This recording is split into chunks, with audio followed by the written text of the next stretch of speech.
digam amém para que nós possamos ler a palavra do Senhor juntos.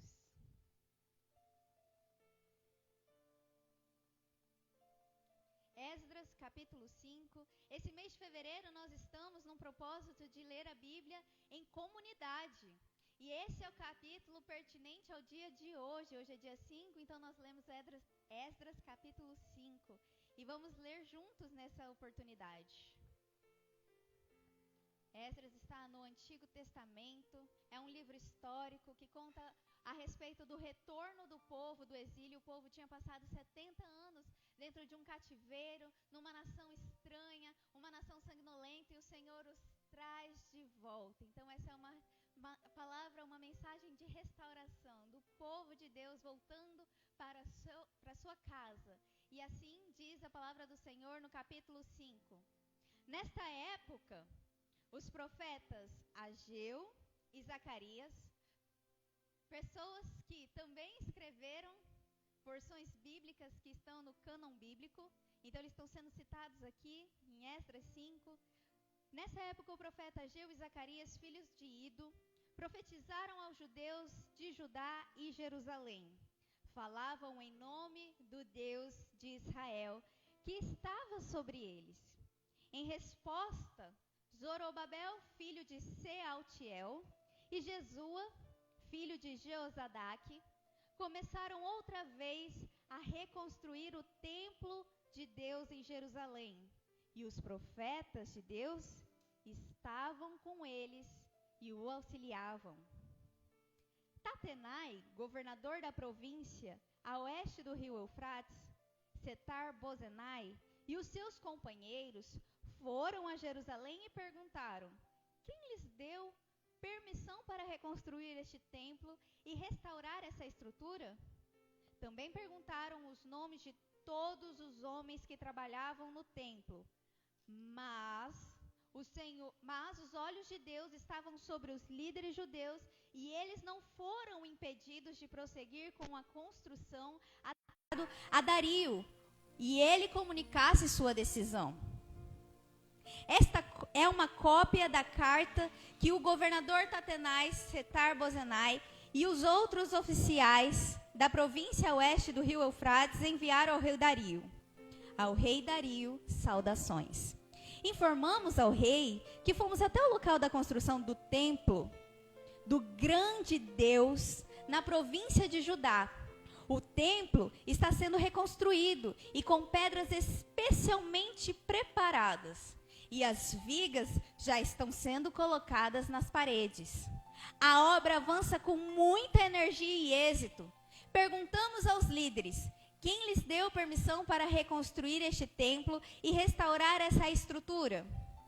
E exigimos os nomes deles para que pudéssemos dizer ao rei quem eram os líderes. E essa foi a resposta: somos servos do Deus dos céus e da terra. Estamos reconstruindo o templo que foi construído aqui há muitos anos atrás por um grande rei de Israel. Nossos antepassados, porém, provocaram a ira do Deus dos céus, e ele os entregou a Nabucodonosor, rei da Babilônia, que destruiu esse templo e deportou o povo para a Babilônia. No entanto, Ciro, rei da Babilônia, ou também da Pérsia, no primeiro ano de seu reinado, publicou um decreto ordenando que o templo de Deus fosse reconstruído. O rei Ciro também devolveu os utensílios de ouro, de prata que Nabucodonosor havia tirado do templo de Deus em Jerusalém e colocado no templo da Babilônia. Esses utensílios foram removidos dali e entregues a um homem chamado Sesbazar, a quem o rei Ciro nomeou governador de Judá. O rei instruiu Sesbazar a colocar os utensílios de volta em seu lugar, em Jerusalém, e reconstruir o templo de Deus em seu antigo local. Então Sesbazar veio e lançou os alicerces do templo de Deus em Jerusalém. O povo tem trabalhado nele desde então, embora ainda não esteja acabado. Portanto, se parecer bem ao rei, pedimos que faça uma busca nos arquivos reais da Babilônia para descobrir se o rei Ciro, de fato, publicou esse decreto e ordenando a reconstrução do templo de Deus em Jerusalém. E o que o rei nos informar, e que o rei nos informe sua decisão sobre esse assunto. Amém? Pai querido, essa é a tua palavra, esse é o seu povo, nós estamos aqui para ouvir a voz do Senhor.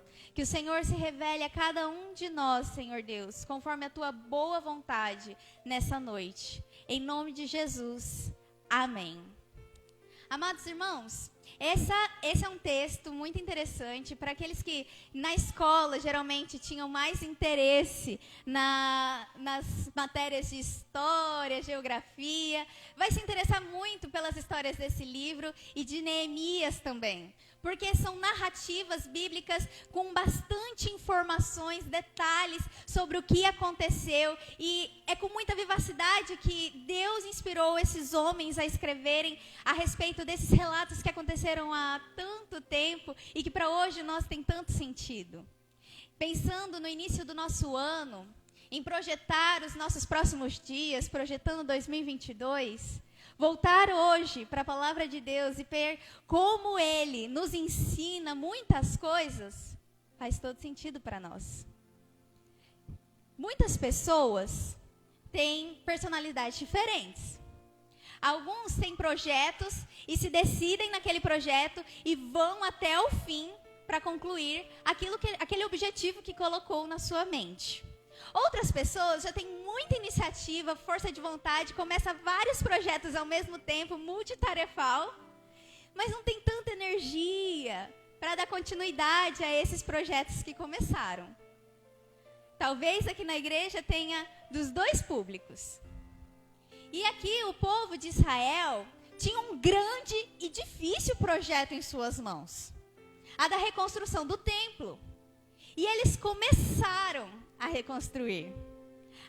Quando nós lemos o início de Esdras, eles foram enviados com esse propósito, essa missão. Eles não voltaram para Jerusalém à revelia. Eles tinham um projeto em suas mãos, designado.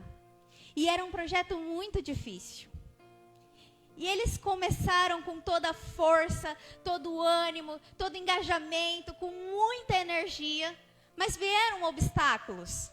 O capítulo anterior ao que foi lido nessa noite, fala que a reconstrução do templo precisou ser forçadamente parada. Ali não dizia nem a respeito sobre como aquelas pessoas se sentiam, mas eles tiveram perseguições naquele lugar. Alguns ofereceram ajuda, não, a gente faz parte do grupo de vocês, a gente tem o mesmo projeto, o mesmo sonho, nós somos próximos, nós também somos povo de Deus, deixa a gente ajudar. E aí aqueles que estavam à frente da construção falaram assim, não, opa, só os que foram consagrados para essa missão, só os que foram designados para essa missão vão pôr a mão aqui. E eles ficaram enfurecidos, ficaram se sentindo possivelmente rejeitados. Então eles começaram a levantar um motim em afronta àquele povo que estava construindo. E a obra do Senhor ficou parada. Naquele momento em que a obra parou, o projeto estagnou, Deus enviou 2 homens muito significativos no contexto bíblico para encorajar, para lembrar. Zacarias, por exemplo, o profeta Zacarias, o nome dele significa Deus lembra. Para lembrar o povo do propósito, da missão, do projeto, do objetivo que tinha sido entregue na mão deles para eles realizarem. Outro homem importante que Deus levantou, o profeta Ageu, que trazem mensagens tão curtinhas, mas tão importantes. E esses homens, nós podemos ver a participação dos profetas na vida daquele povo. Quem eram os profetas de Deus naquele contexto? A voz de Deus, portadores da mensagem de Deus, uma referência de Deus. Muito obrigada. E as pessoas que estavam ali, voltando do exílio, de um período tão difícil, de uma identidade distorcida, de perseguição, de contextos que não lhes eram dos seus costumes. O tempo de exílio não foi fácil. Nós podemos observar a vida de Ezequiel, por exemplo, e ver como ele chorava. Ou lembrar do Salmo 106, que eles lamentavam, porque eles não estavam na sua terra, e ainda os povos estrangeiros obrigavam eles a cantarem. Falavam para eles cantarem alegremente com suas harpas, com seus instrumentos, mas eles estavam tristes, porque eles não estavam na nação deles, na terra prometida deles. Deus os levou para o exílio. E nesse momento, Deus os tirou do exílio. E quando eles estavam desanimando, desacreditando, estremecidos, com medo, Deus colocou pessoas na vida deles para participar ativamente e os encorajar mais uma vez a prosseguirem, a continuarem. Queridos irmãos, Deus fala diretamente com o seu povo. Semana passada nós estávamos tratando a respeito da necessidade de conhecermos a Deus e de confiarmos em Deus. Hoje não é diferente. Se quisermos ter um ano de 2022 abençoado por Deus, se desejamos experimentar o poder de Deus, precisamos conhecer a palavra de Deus. Naquele momento que o povo estava voltando do exílio, provavelmente eles nem tinham os textos, nem tinham a Torá ali, mas a Torá que foi passada de geração em geração, de pai para filho, de filho para outro filho, de geração em geração, como fala lá em Deuteronômio, e como o profeta Moisés instruiu, o grande líder instruiu que eles fizessem, comunicassem um ao outro sobre a mensagem de Deus. Eles tinham guardado em seu coração. Deus traz os remanescentes, aquele povo que permaneceu mesmo no pior cenário imaginável. Eles permaneceram. Então Deus está devolvendo, restaurando a vida espiritual daquele povo. E Deus coloca homens de Deus para encorajar. A palavra desses homens de Deus para nós hoje está registrada aqui, nos 66 livros que compõem esse livro maravilhoso de vida. Então eles precisavam conhecer a palavra de Deus, e Deus ali fala com eles. É interessante nós observarmos que foi através da palavra que Deus criou o mundo, do nada. Como a irmã Osila uma vez instruiu sabiamente a minha sogra, que ela estava passando por um momento muito difícil, ela não conseguia enxergar um palmo à frente de solução, e aí a irmã Osila, levantada por Deus naquele momento, disse a ela: você esqueceu que Deus criou o mundo do nada? Do ex nihilo? O mesmo Deus que tem poder para criar com a sua palavra é o Deus que está restaurando o ânimo de seu povo através da sua palavra. Precisamos, queridos, buscar a palavra de Deus, conhecer a palavra de Deus, ouvir a voz de Deus, para quando nós estivermos lidando com situações complicadas em nossas vidas. Além da participação dos profetas, naquele momento nós também observamos, na leitura rápida desse capítulo, que é tão curtinho, o incômodo que a obra de Deus gera, causa na vida daqueles que não temem ao Senhor. Eles começaram uma obra gloriosa, eles estavam animados, eles estavam prosseguindo, eles tinham sido resgatados, eles tinham sido permitidos por Deus voltar para a sua terra, para a terra de seus pais, para a terra de seus antepassados. Eles estavam felizes. O Salmo 126 diz que eles voltaram com cânticos e júbilos, e que era riso e pranto, era uma coisa assim, animada, emocionante. Eles voltaram com toda a força e energia, e talvez você tenha saído de um período muito complicado de sua vida, dias tenebrosos, dias que a morte visitou a sua casa. E Deus está dando um novo ano para nós. Um tempo de recomeço, um tempo de oportunidade nova. E é tão fácil nós colocarmos muitas metas, muitos projetos e ir perdendo fôlego, o ânimo, vagarosamente durante os dias. Os dias vão passando, o cansaço vai chegando e a gente vai desistindo, desanimando.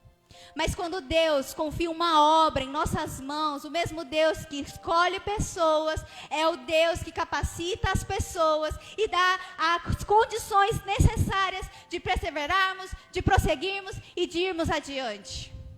A palavra que foi lida aqui no início, deu abertura ao culto que estamos aqui em adoração ao Senhor, foi a mesma palavra e não foi combinada, é coisa do Espírito Santo de Deus mesmo, glória a Deus. A mesma palavra que foi direcionada aos líderes, às líderes do ministério infantil. Deus está nos chamando para a realização de uma grande obra. Deus está chamando você. Deus está escolhendo você. Deus te escolheu para ser santo. Deus te escolheu para designar o seu amor. Deus te escolheu para fazer parte dessa maravilhosa missão. E o mesmo Deus que chama é o Deus que dá condições de prosseguirmos. Mesmo nos dias de aflição.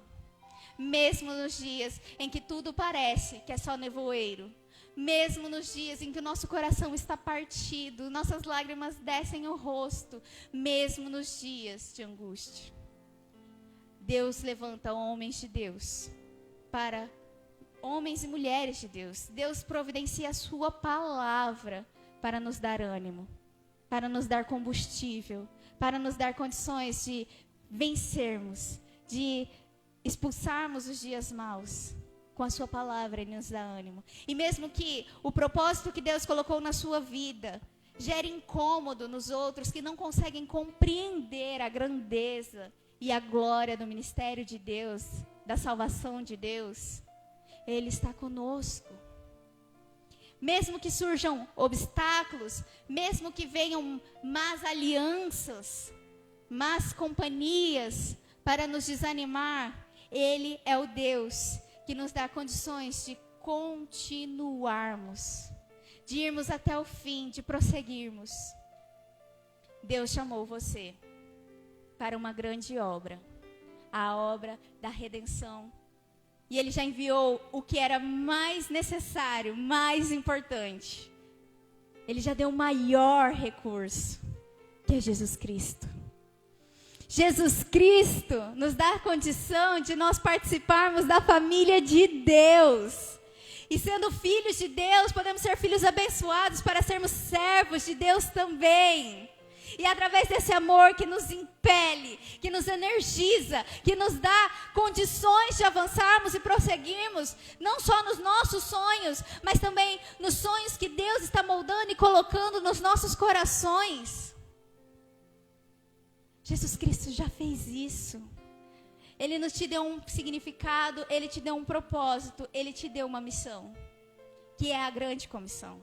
A missão de participar da missão dele, da missão de Deus. Esse povo teve o privilégio. Esse povo foi escolhido e esse povo foi instruído. E mesmo quando vieram obstáculos, eles conseguiram experimentar a fidelidade de Deus.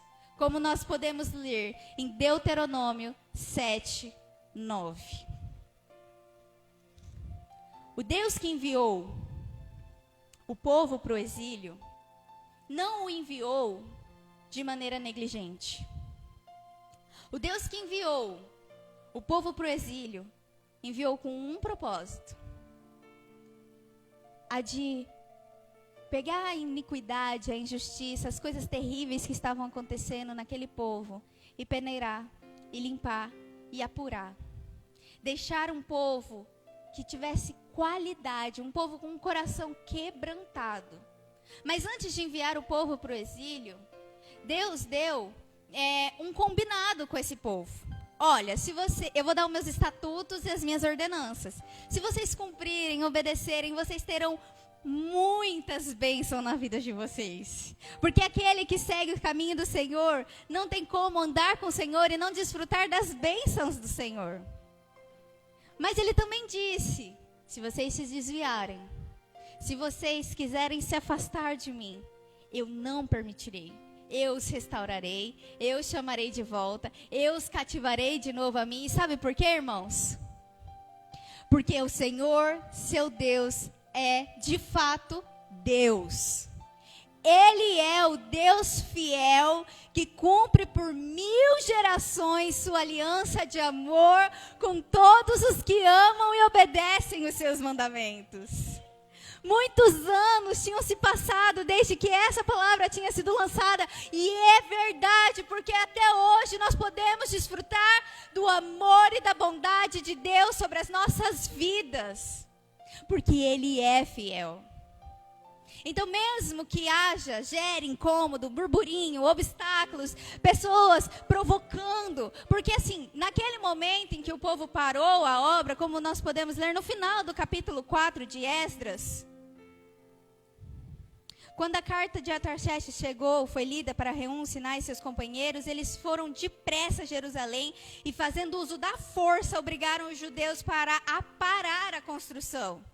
Assim, a obra do templo de Deus em Jerusalém foi interrompida e ficou parada até o 2º ano do reinado do rei Dario, rei da Pérsia. Eles ficaram intimidados, eles ficaram temerosos, não havia um decreto publicado que os mandasse parar. Foi por força de homens, por palavras de homens. E quantas vezes nós, em nossas vidas, deixamos a obra do Senhor de lado por palavras malditas que nós recebemos, de desânimo, de desencorajamento. Talvez você tenha ouvido essas palavras de desânimo e desencorajamento das pessoas mais importantes da sua vida. Você nunca vai ser nada na sua vida. Você não merece o amor. Você não é nada. Você é um fracassado. E eu nem vou falar as palavras mais chulas que muitas pessoas já ouviram. Às vezes é de um amigo querido. Nós estávamos conversando sobre isso hoje. Às vezes você tem um sonho, você vai compartilhar com um amigo ou uma amiga. E a pessoa fala, abandona isso. Não é isso aí para você não. Aquilo que o Senhor tem colocado nas nossas mãos é nossa responsabilidade para fazermos. Aquilo que o Senhor tem colocado nas nossas mãos, Ele dará conta de fazer. Porque enquanto nós fazemos, enquanto nós participamos da missão, o Senhor está conosco e Ele está providenciando tudo de que necessitamos para fazer. Então nós podemos deixar as palavras malditas de lado. Nós podemos deixar os comentários maldosos de lado. Porque se olharmos atentamente para a palavra do Senhor, teremos o que é de necessário para nós prosseguirmos. E sabe o que a palavra de Deus diz a seu respeito, que já aceitou Jesus em seu coração? Que você é santo. Mesmo que Satanás o acuse, dizendo, mas você não lembra do seu passado? Você está achando que você é quem? A palavra de Deus diz que você foi separado, mesmo que muitos digam que você pode se misturar com os outros. A palavra de Deus diz que você é amado, escolhido. Então as vozes que surgem em nossa cabeça, sejam internas, as vozes externas, que não dizem respeito, não estão coerentes com essa palavra que o Senhor determinou, elas devem ser ignoradas.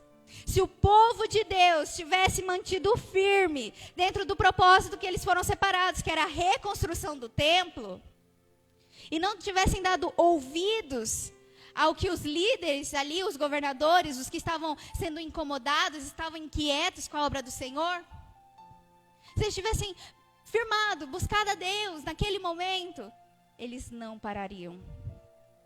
Foi só depois de um longo período, quando Deus levanta o seu povo, aí levanta profetas, levanta a voz dele no meio do povo, é que eles voltam.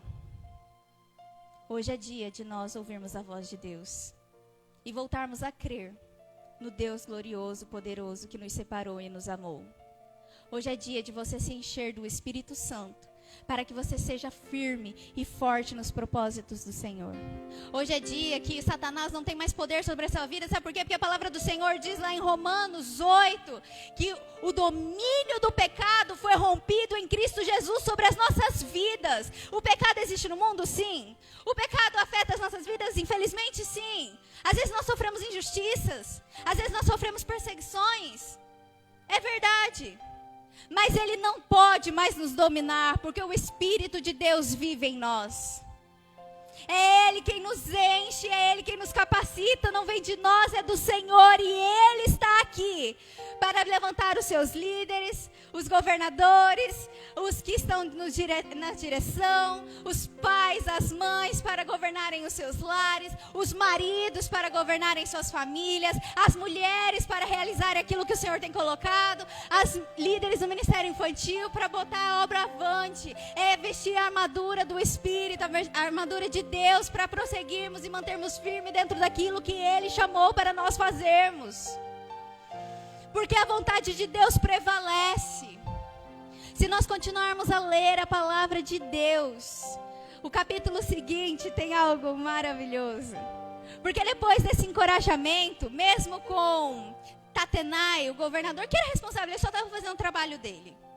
Ele estava verificando ali a obra, a construção que o povo estava fazendo. E aí ele fala, olha, essa obra avança com muita energia, com muito êxito.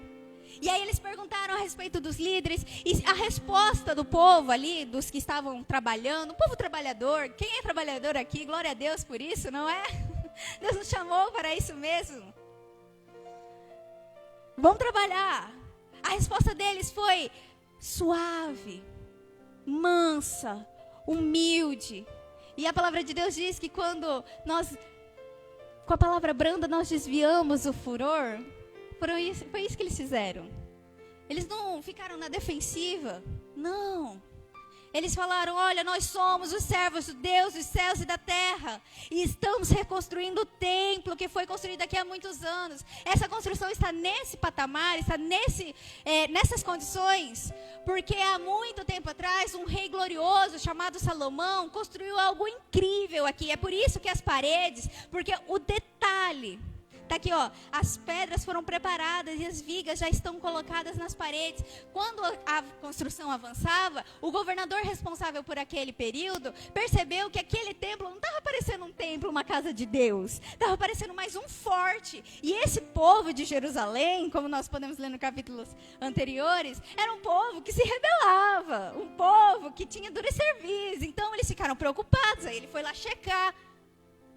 E eles responderam tranquilamente, olha, eu sou fulano de tal e eu estou fazendo isso, isso, isso. Eu sou servo do Deus Altíssimo e estou na missão do meu Deus.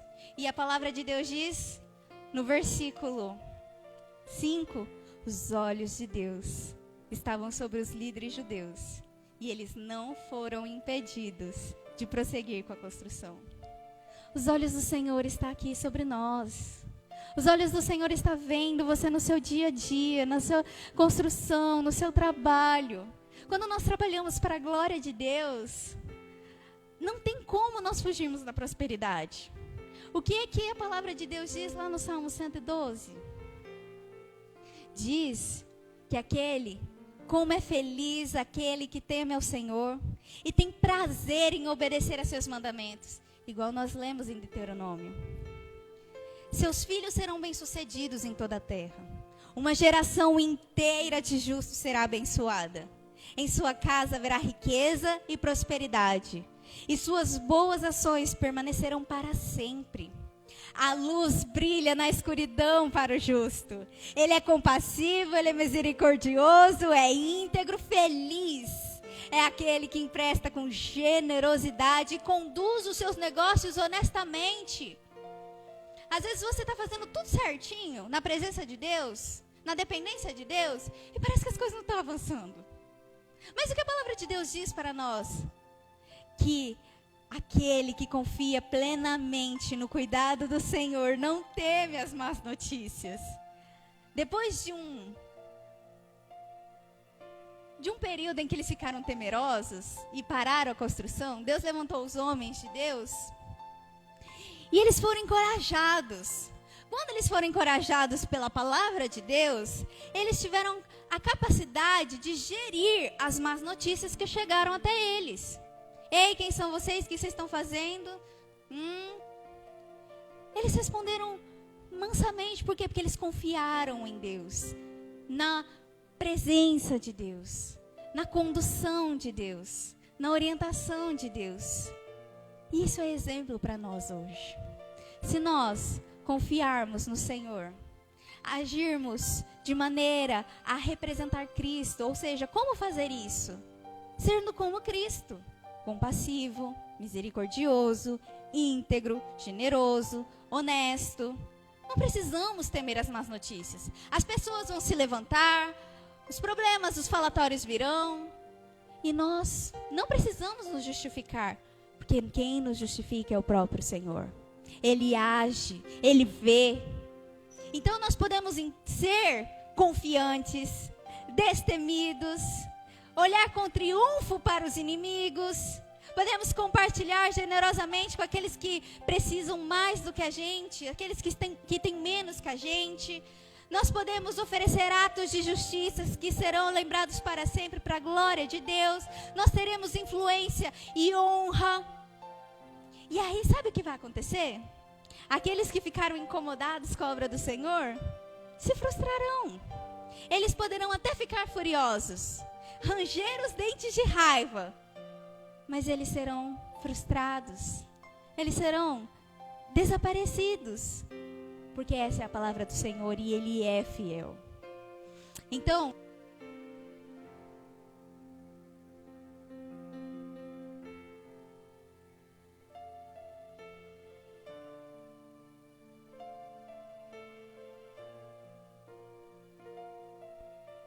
amém.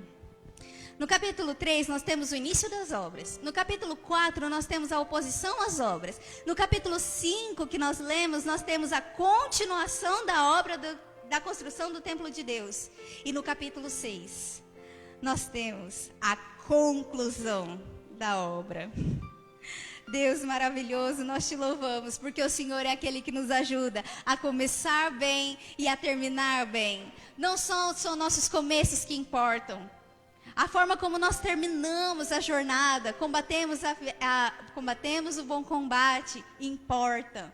A forma como nós terminamos, importa. E o povo de Deus concluiu a obra, manifestando mais uma vez a fidelidade de Deus. Quando nós lemos no capítulo 6, que o rei Dario, ele ordenou que fizesse de fato a busca, como foi solicitado que assim o fizesse, dentro das questões burocráticas e políticas da época, eles foram lá e eles acharam o decreto que dizia o seguinte, capítulo 6, versículo 3, no primeiro ano do reinado do rei Ciro, foi publicado um decreto a respeito do templo de Deus em Jerusalém. E esse decreto dizia o quê? Que eles reconstruiriam no mesmo lugar que estava o templo que fora destruído, que todas as despesas seriam pagas pela tesouraria real, que as pessoas que estavam ali não eram para ficar ali interferindo. Versículo 7 diz: não interfiram na construção do templo de Deus. Deixem que seja reconstruído em seu antigo local, não os impeçais. Muito pelo contrário, versículo 8. Além disso, o decreto disse que ajudem esses líderes dos judeus a reconstruir o templo de Deus. Paguem sem demora todos os custos da construção, para que essa obra não seja interrompida. Deem tudo o que eles precisam. Providenciem sem falta. Isso já está lá no versículo 9, mais para frente. Deem as porções necessárias, as quantidades necessárias de trigo, vinho, para cada dia. Olha a provisão diária do Senhor sobre a vida daqueles que o temem e confiam nele. Para que eles possam oferecer sacrifícios agradáveis ao Deus dos céus e orar pelo bem-estar do rei e de seus filhos. No versículo 12, nós ainda temos o seguinte: que o Deus que escolheu a cidade de Jerusalém como lugar para que o seu nome seja honrado, destrua qualquer rei ou nação que desobedecer essa ordem e destruir este templo. Eu publiquei esse decreto, que ele seja obedecido com diligência. Todos ali que estavam envolvidos, os governadores das províncias, obedeceram de imediato a ordem do rei Dario. Puderam continuar então os judeus com a sua obra, com o seu trabalho. Foram encorajados pela pregação dos profetas Ageu e Zacarias. E finalmente, o templo foi terminado como havia sido ordenado pelo Deus de Israel e decretado. O templo foi concluído no dia 12 de março, no 6º ano do reinado de Dario. E o versículo 16 de Esdras 6 diz: então o templo de Deus foi dedicado com alegria pelos israelitas e pelos sacerdotes e por todos que regressaram do exílio. Senhor, nós te louvamos por causa da tua fidelidade. O Senhor restaura a espiritualidade daquele povo quando manda eles reconstruírem o templo. Por quê? Porque o templo era o símbolo, naquele momento, de maior pertinência da presença de Deus e glória. No deserto, ele tinha mandado a nuvem e a coluna de fogo para manifestar a presença dele. Depois ele mandou construir a arca e o tabernáculo para manifestar a presença dele. Nessas ocasiões havia uma manifestação extraordinária que eles podiam ver e sentir. Era uma coisa bem palpável, era uma coisa assim extraordinária. E aí depois disso, no templo, quando Salomão constrói esse primeiro templo, vem a glória do Senhor e enche aquele lugar. Nessa segunda vez que eles reconstruíram o templo, não houve essa manifestação da glória do Senhor, mas houve a grande alegria dos israelitas por terem concluído o seu trabalho.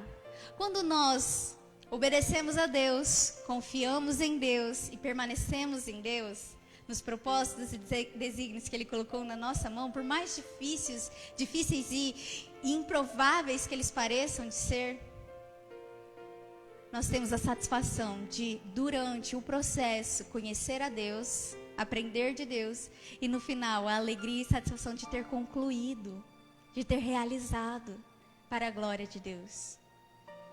Então, nesse ano de 2022, nós precisamos ouvir a voz de Deus. É necessário para nós conhecer a palavra de Deus. Não conhecer a vontade e o propósito de Deus é ceder à intimidação do inimigo. Assim que surgem oposições, a gente estremece na base, fica temerosos e não avançamos, não prosseguimos. Mas, quaisquer que sejam as circunstâncias, podemos crer que Deus será fiel, porque Ele é fiel. E Ele tem nos chamado para a obra, a realização de uma grande obra. E eu convido você a se colocar em pé nessa noite e a pensar e a refletir nas coisas que o Senhor tem colocado nas tuas mãos. O Senhor tem colocado sonhos no meu coração, tem colocado projetos no meu coração. E eu tenho entregado ao Senhor no dia a dia, em oração, e buscado métodos, recursos para a conclusão, a concretização desses sonhos. E certamente Deus também deu a você sonhos e projetos. Se Ele não te deu nenhum sonho, nenhum projeto, nenhuma missão, ore nessa noite para que o Senhor restaure os seus sonhos. É possível sonhar, é possível realizar. Você não é um fracassado, você não é uma fracassada, você não é um impedido, você não é uma impedida. Vocês não estão limitados, pois o poder de Deus, que é abundante, que é operante, que é maravilhoso, que é glorioso, é derramado sobre as nossas vidas a partir do momento em que Jesus Cristo veio ao mundo e Ele nos envia para uma missão. Ele também nos dá o Espírito Santo de Deus, que é o maior presente que nós poderíamos receber. E podemos pedir para que Ele nos encha com a vontade dEle, encha com a presença dEle, encha com a alegria dEle, encha com a força dEle, para que nós sejamos capazes de cumprir a obra dEle. Essas pessoas que foram trazidas de volta do exílio e tiveram suas vidas de volta restauradas, elas passaram por períodos sombrios, períodos terríveis, e nós também estamos passando por períodos terríveis. Eu não sei você, mas a pandemia já está desgastante. Estamos pegando Covid de novo. Pessoas estão morrendo ainda. É desestimulante, sabe? E quando a gente olha para as circunstâncias, parece que nada vai melhorar, mas Deus é soberano. Deus é fiel e Ele promete que Ele voltará e restaurará, e Ele está cumprindo a sua palavra dia após dia. Nós já temos testemunhos do que Deus está fazendo, e Ele vai continuar fazendo, porque Ele é Deus, e Ele é o mesmo, e Ele não muda. E o Deus que age no Antigo Testamento, age no Novo Testamento e age hoje. Devemos sim nos colocar diante de Deus, nos render aos seus pés e clamar ao Senhor. Espírito Santo de Deus, peço ao Senhor, em nome do Senhor Jesus Cristo, na dignidade do Senhor Jesus Cristo, que restaure sonhos nessa noite. Que aqueles projetos que foram abandonados, Senhor Deus, aquele propósito de ler a Bíblia o ano todo, todos os dias, e nesses dias com o dia a dia, a rotina e o tempo, já estão, Senhor Deus, sendo deixados, que o Senhor renove nessa noite, Senhor, o desejo de prosseguir e continuar. Senhor Deus, os sonhos das empresas, os comércios que estão, Senhor Deus, parados, e as pessoas estão com medo, que o Senhor possa reanimar, que o Senhor possa reavivar, que o Senhor possa, Senhor Deus, ajudar a tua igreja, o teu povo, os teus filhos, Senhor Deus, a prosseguirem, Deus. Em nome do Senhor Jesus, assim como nós começamos esse ano, nós pedimos que o Senhor guarde cada um dos nossos dias, para que no final, em 31 de dezembro, nós possamos falar como salmista, que a bondade do Senhor nos levou durante o ano, e podemos testemunhar da fidelidade do Senhor.